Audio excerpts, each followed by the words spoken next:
Hey y'all, this your girl Morgan TK, and I hope you guys can hear me okay. So just let me know if you can't, if I need to, bring the mic back. Right now my mic is dead, so I'm pretty sure you can hear me, but just let me know in the comments if I need to up this quality, okay? Thank you so much for coming back. If you're a returning subscriber, thank you so much. If you haven't subscribed already, just make sure if you like me, if you like my vibe, you go ahead and subscribe, okay? Join the community. But let's go ahead and jump into this video because we're going to be talking about what you need to know before you actually start getting locks, thinking about locks. Just some things that I think are important. So if this helps you, I am glad to help. If you don't know, I actually had locks for 2 years.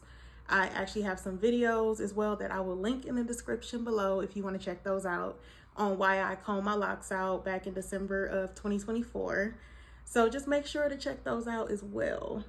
So numero uno, okay? Many people may disagree with me, but I think it's vital to know your density. Your hair type and your density, I feel like, is number one. Knowing your hair type, I know, for example, my hair type is 4B, 4C. It's more on the 4C side though, but I do have parts of my hair that are 4B. I think that really helped as well.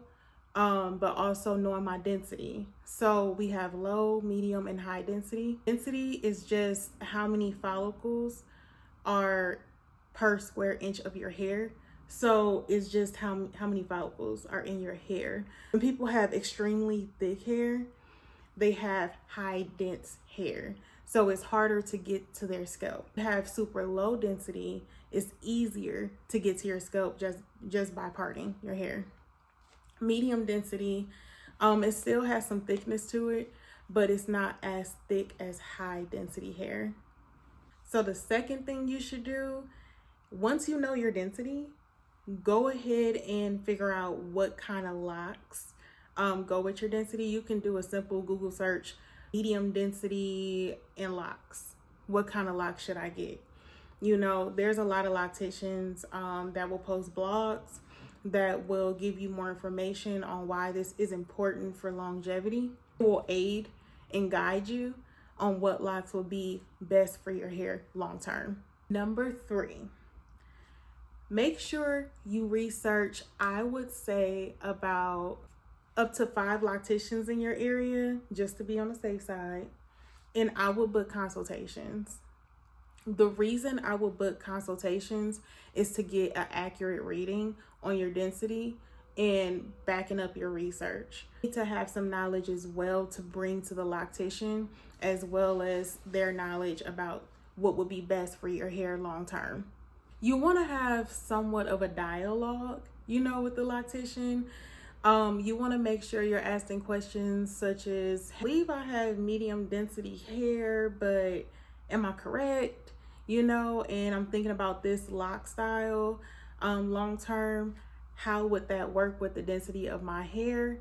They are professionals. They do this on a daily basis. They would be able to tell you a lot better than just winging it and saying, hey, I'm just going to book an appointment for these locks.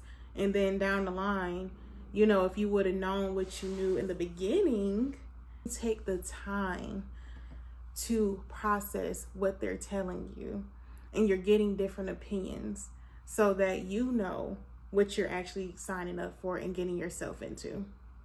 Number 4, explore the possibilities of combing your locks out. Or if they do not work out, what is the backup plan? A lot of people, when they get locks, they don't assume, hey, I'm going to get rid of my locks. This is supposed to be a style that lasts for a while, for a lifetime sometimes, but things don't always work out that way. So just be prepared. I don't want my locks anymore. What can I do? What are my options? Am I going to comb them out? Am I going to shave my head? Am I okay with those options? Because it does get pricey. Trust me from experience. Number 5, be prepared for massive shrinkage. Also, be prepared for frizziness, your hair budding. The budding process is something else. So just be prepared for that. Research, because your hair may be, you know, my twists, you see my twists right here. My twists are about, you know, they're super long. It may shrink up to like here. So just make sure that you are doing your due diligence. And I'll actually show you some pictures of what my shrinkage look like. It's better to just have your locks out when you first get them, because it helps with the budding process and not covering them up. You want to make sure they're flourishing correctly.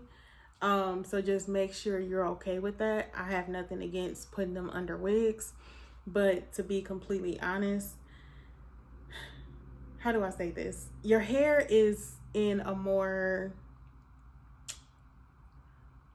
I would say, fragile space. So you don't want to tug and pull. You kind of want to let it be free. That's the purpose of locks, is to let your hair do its own thing and just naturally flow within the universe, you know? So I would say just be ready to do that. So timing is everything. And be patient. Be kind to your hair. It's a beautiful process. I don't regret getting locks at all. I absolutely love my locks. Possibly would get them back in the future. Who knows? But for right now, I will not be a part of the lock gang. But it's okay. I might come back. So we'll see in the future. Hope my 5 little tips helped someone out there. Let me know below if it helped. Let me know if you're thinking about getting locks and what kind of locks you're thinking about getting. I just want to hear your opinions, and thank you so much again for the people that have came back and watched my videos. I love the support. I appreciate you 100%, and you guys have a beautiful week. Bye.